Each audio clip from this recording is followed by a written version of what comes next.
Yes. Hi. Hello, everybody. Thank you for having me. Always great to come to one of these IA conversations. Every one of them is more insightful and enlightening than the last. So I'll keep this short. My name is Adithya. You can call me Adi. And I've been working in the development space for the last 10 years, majorly in the South Indian area. And I work in the areas of education, development policy, and politics. Majorly, my beneficiaries are from the rural communities who are first generation learners whose parents have never been to a school and who themselves have probably got access to the internet in the last 1.5, 2 years. So, yeah, I work with the government of Telangana, which is a state here, and I'm also a leadership consultant for the Tibetan government, which is working in refuge in India. And yeah, I majorly work in the areas of improving education, making it more fun, more valuable for the kids who are involved, just convincing them to stay in school, right? And so who we are is we're a social enterprise that's working towards bridging the achievement gap. In a lot of first world countries, it's measured as, the achievement, opportunity, access that exists between the predominantly rich community there. For example, in the US, it'll probably be with white communities measured against black communities and Hispanic communities. And measuring that gap and bridging it is where the government comes in. Unfortunately, we don't have such studies in India because of the size of the population, and that's where we've come in. We've been working on this for the last 10 years, trying to create a benchmark for what the rich kids usually have access to, compare that to the poor kids in India, and trying to bridge that gap.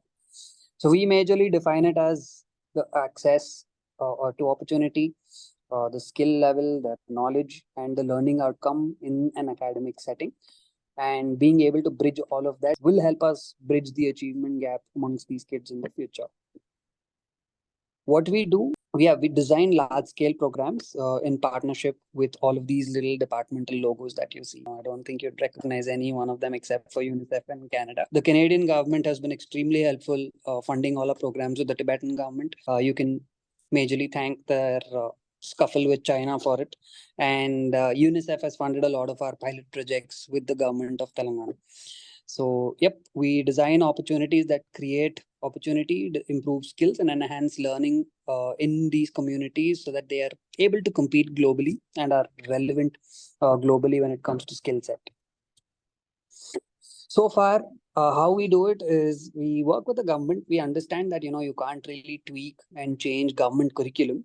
So what we do is we take over institutions in summer, in winter, and practically whenever they get a holiday. For schools, we run something called the Young Leaders Camp, which is a summer and winter boot camp.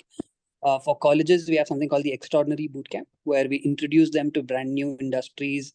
For example, in the new age area, electric mobility, AI, coding, machine learning, etc. And additionally, we also want to create a lot of entrepreneurs from the rural community. So we have the Young Leaders Summit, which is focused on rural entrepreneurs across the country.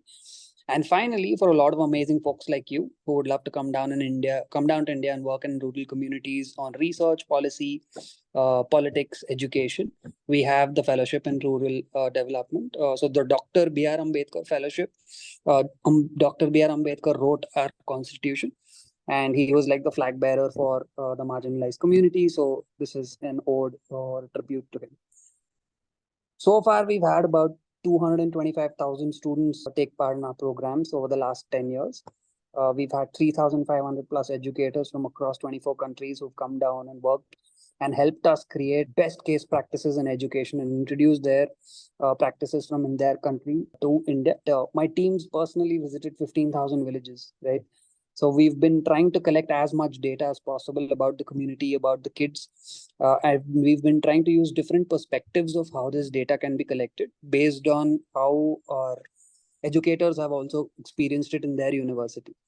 So a lot of our projects are also funded by academia from different universities who would like to come down and learn a little more about Indian markets. And we use those opportunities to kind of collect data to improve our experiences for them. So our design philosophy is simple. We have something called the happy learning framework, which focuses majorly around the students' sense of well-being in the class, a sense of belonging in the class, and a sense of collective achievement.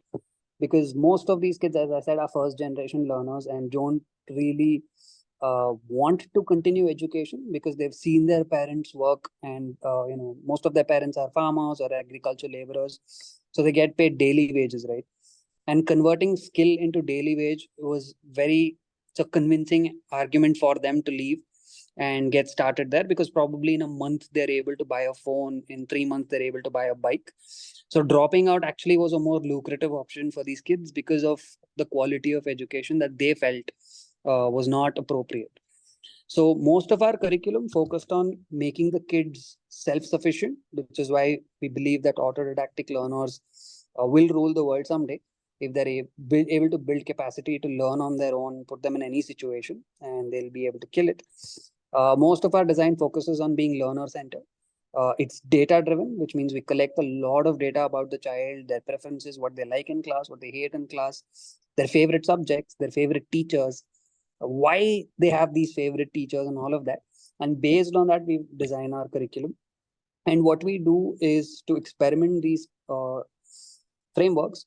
We go where nobody goes, right? For example, barely anybody works with the Tibetan community, and most of our beneficiaries are schools that are placed in absolute remote locations that don't even have roads. You'll have to probably trek a few kilometers to get there. And these are government schools that are made for these kids to come join, so that they're not left out in the open. So this is our design philosophy. We've built something called the Happy Learning Framework, and we've been trying to perfect it over the last 10 years using different educators from across the globe. So here's some bragging.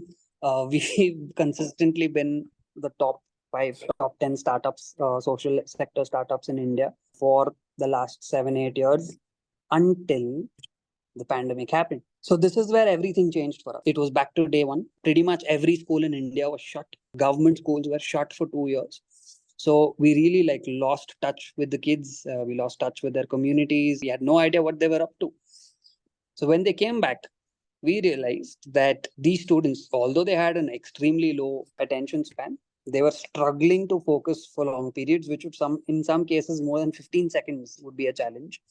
They had zero patience for dull lessons because they had access to reels and YouTube shorts, which gave them content like this, and they didn't want to sit in a class where the teacher is yapping about just lecturing them. They've loved learning online, so the teacher immediately felt inferior in their classroom. And since they were so addicted to digital and TV learning, working in groups or their interpersonal skills were extremely low when they came back, right? They were consistently sad in the class because they were craving for lessons that were fun, that were entertaining, and something that is tailor-made for them, right? If I understand English and Hindi, or probably English and another language, I would love to learn if there is a mix of both those languages. So internet gave them that, and that's not something that the teachers were up for to work on. Finally, the kids changed entirely because suddenly they've started listening to K-pop, and they started watching K-drama, and they wanted to know all about vampires and if they're real or not. And this was extremely surprising for us because these kids never wanted or never had the access to international content. What was the most important observation for us is when they came back to school, they were 3 to 4 grade levels behind in English, math, and science. Now, this was an incredible challenge that you cannot expect a teacher to solve. So we also went and figured out, okay, how did the pandemic influence the teachers, right? So they were struggling to adapt to these new ways of teaching because the kids had no attention span whatsoever. Although they had fewer resources, now it was like making do with them was very, very challenging. They also did not have a peer counseling network or a network of other teachers who could help them grow, right? And keeping up with the ever-changing internet zone content was extremely difficult for them, right? So working to bridge these gaps with very few resources and kids who just don't want to sit and listen to you is one of the worst experiences a teacher could have. And this was happening to them in every single class, right? And each teacher has their own facilitation style, their own style of speaking or designing chapters, and that is something that they did not have. They didn't have resources or access to that. And apart from all of this, they had this pressure of completing their syllabus on time, so their just workload just kept increasing. The teachers were now put in a situation where life sucked to be a teacher, when you return from the pandemic. So that's where we stepped in. We were back to day one, and we're like, okay, we have the happy learning framework, and how do we like solve this problem at a larger scale again? So we started integrating AI. When I say AI, heard a lot of you speak. There's nothing exceptional or advanced that we're doing. We've just integrated a few tools that were free to use initially. We tried to make a tailor-made, joyful educational journey for each child in the classroom. And that's where we figured that until now, we realized that like extraordinary achievement required extraordinary people, but then that was not true, or not like completely true. You actually need extraordinary tools for extraordinary achievement, because that's the current day and age. That's where we introduced ChatGPT and Midjourney in our classrooms, and oh boy, life just changed. So it amped up student engagement, because now we were able to create custom learning journeys for every single classroom based on the skill set of the teacher and the vibe of the class. And we introduced ChatGPT to the students as well, so that accelerated their learning and their skill mastery to a level that we were unable to do for the last 10 years. And as we put them in teams and gave each kid access to more and more tools, it just increased their achievement collectively, because they got so creative with their prompts. It started off with like asking simple questions like, hi, will you marry me? I love you. And then it just went on and on and on. And then the curiosity actually helped them get more out of ChatGPT. So over the last 3 months that we've piloted it, for the kids, actually, it's become a personalized, non-judgmental, extremely patient tutor. And for the teacher, we figured that it's become a co-pilot and a coach of sorts, and also like a research assistant that gives you all the data that you need from the internet. So you don't need have to spend hours researching content, right? So this is where we stepped in. We figured that the next phase of our programs need to be transformational, it needs to be data driven, and needs to be project based. That's the only thing that the kids enjoy in a classroom. And here are some examples of how that went. So this is the Tibetan community, students of class 12, typically teaching them entrepreneurship or teaching them what business model canvas is and all of that would have taken a long time. But they spent 3 days with ChatGPT, and they came up with a model where they were able to go speak to the customers, speak to the students, create a needs assessment plan, and figured out that, hey, I think we could start a cafe in the school, a profitable cafe. So they figured out how to interview customers. They figured out how to put that a part of their pitch. They figured out what the solution was. They went and interviewed every single person in the community, and the ownership for the tasks increased, because they used to come running back to their computer and enter all the information that they found back on ChatGPT, and I'd say, hey, great job, guys, this is what you should do next. So the interaction that they started having was probably not something that any teacher could have provided them at that point, because the teacher would want to go back and like figure stuff out and come back to them. But this made that feedback loop extremely quick. So this is why you can see happy faces. And these guys just got funded 25,000 rupees to start a cafe in their school. So this is one example. Additionally, we have kids who wanted to get into agriculture. So they've now started an organic garden in their school, and they take care of each plant, right? So they actually, instead of Googling, now they use ChatGPT to tell me a little more about the lettuce seed. How do you take care of it? What season, what nutrition? And I want to grow completely organic.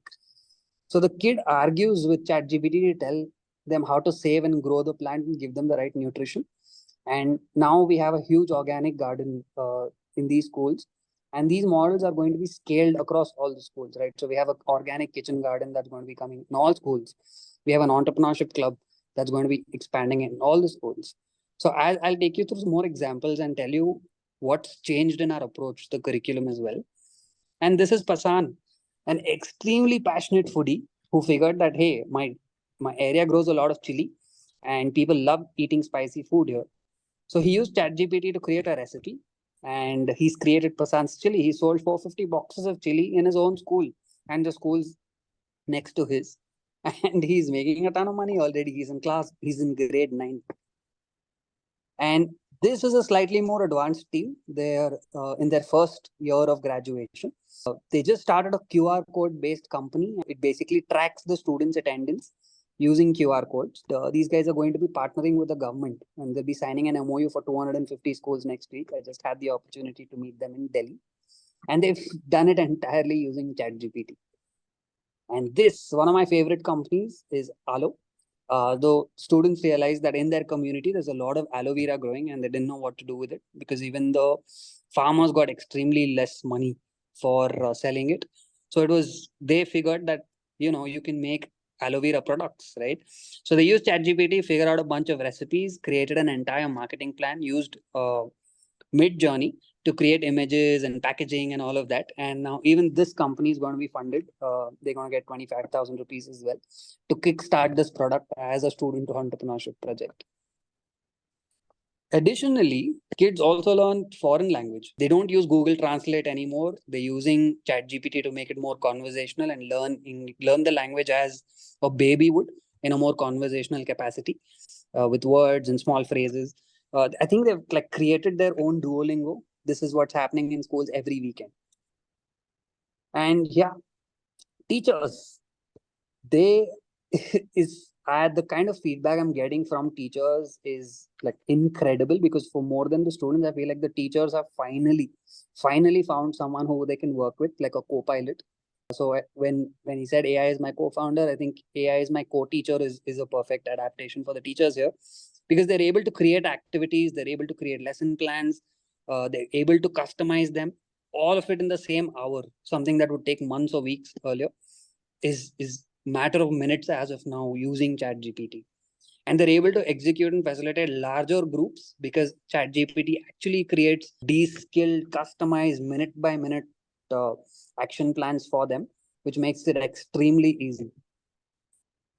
Now, all of these experiments have actually come down to one initiative where we using student-led clubs to expand our reach to all of these schools, right? We cannot depend on educators visiting these schools so that they can change, but we're using student leaders within the community, teaching them how to use the computer, teaching them how to use ChatGPT, and then they are teaching their friends how to use it.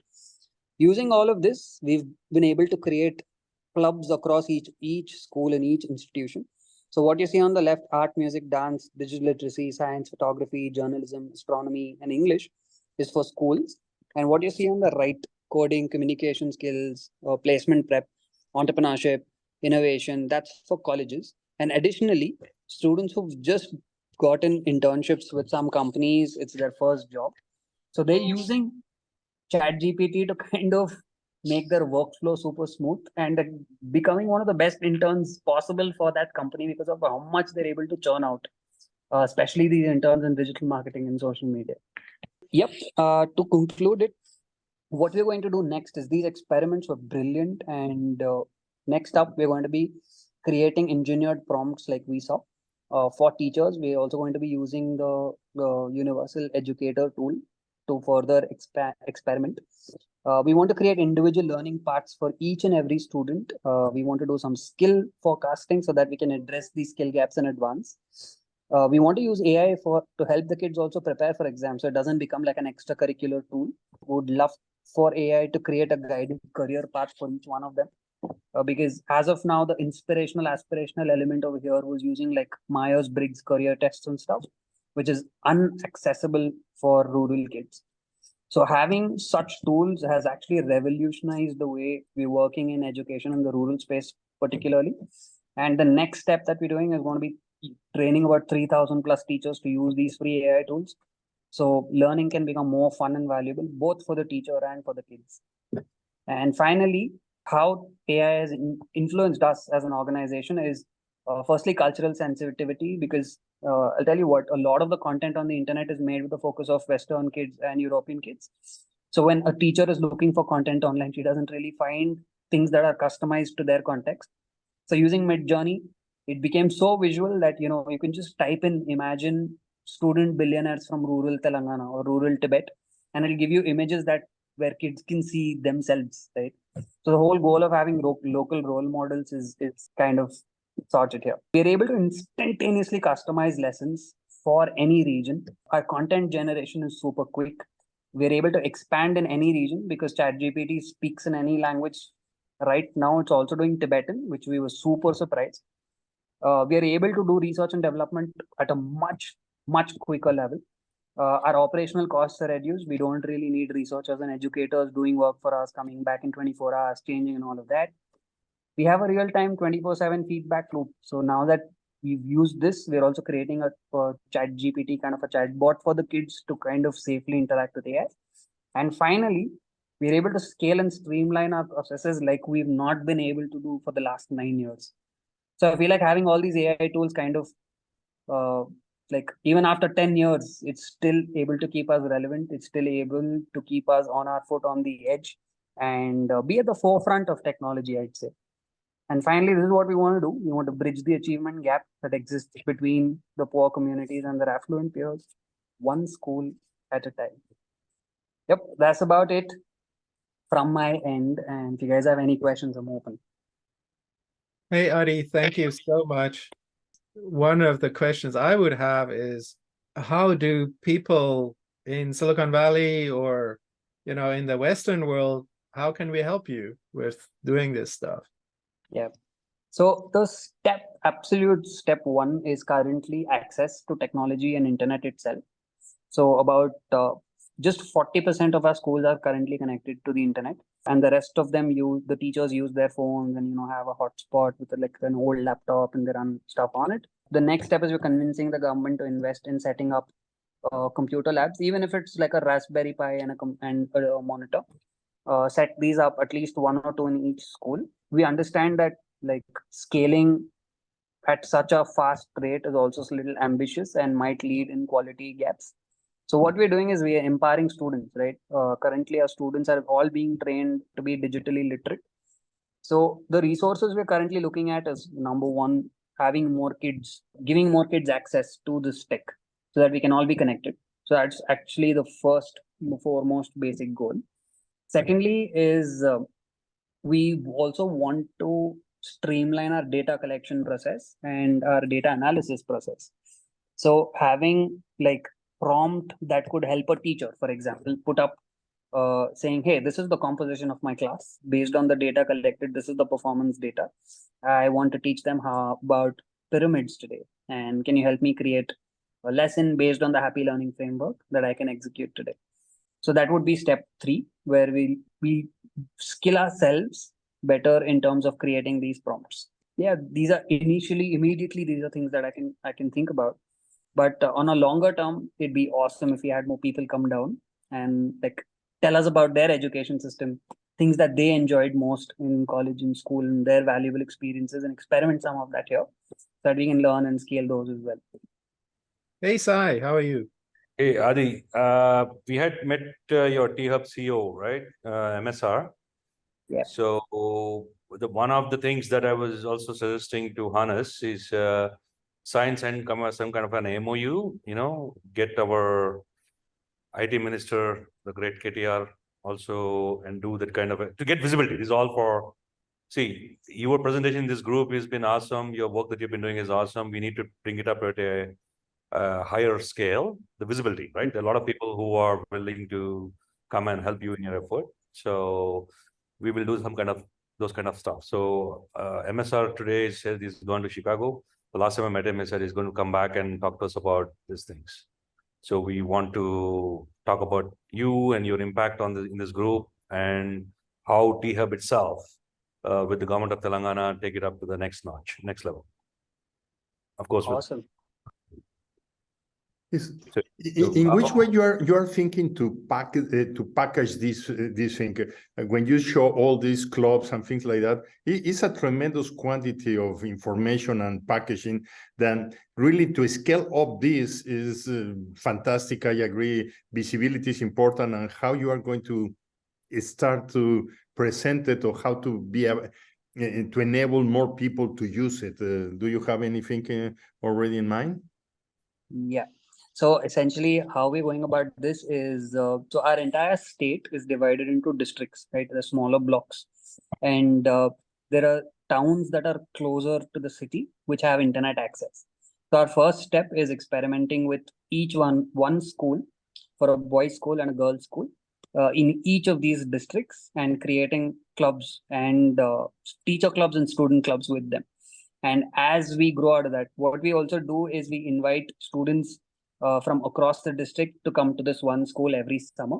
So we have about 5 to 8,000 students who are trained at these summer camps, specifically in Telangana. They go back and start clubs in their respective schools. So it's an iterative process where it's a 3-year plan, where the schools that are close to the towns become year one. And in their year two, they're expected to have 10 more schools under them who they'll be giving all resources that they've learned. And then it's like a cascading process. So by year three, we'll have students of class grade 8, 9, and 10, who are the club leaders, who will take this forward and teach their juniors who are grade 4, 5, 6. So it's a completely student-led student leadership project, and it's a 3-year program. Yeah, that sounds fantastic, and really one of the trainings here is how to train the people how to promote this thing, because that is going to be when you start doing that in a scale, and one leader start to teach another leader, and the education is going to change completely from a centralized point of view to everybody can create value and generate that. Fantastic, congratulations, it's amazing.